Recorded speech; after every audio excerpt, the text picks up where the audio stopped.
Deuxièmement, je suis extrêmement mobilisé sur le phénomène du loup. Je suis très inquiet sur le retour du loup dans nos campagnes.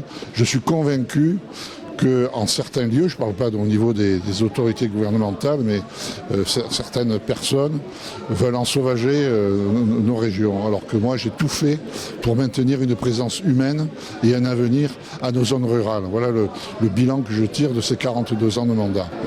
Vous allez vous arrêter.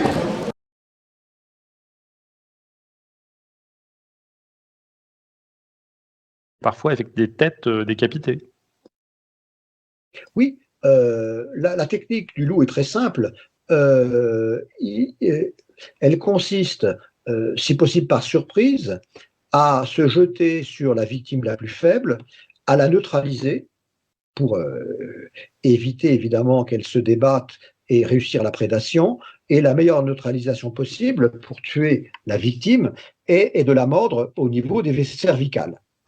Et il y a une partie faible entre l'anthrax et l'axis, dans les hautes cervicales, que le loup choisit toujours pour sectionner en quelque sorte le plus possible la tête. C'est pour cela que assez souvent, en transportant le corps de la victime à toute vitesse, pour évidemment fuir les représailles, la tête de cette victime peut très bien se détacher et on parle à titre tout à fait fautif, de décapitation en donnant une vision anthropomorphique de cette simple réalité de prédation.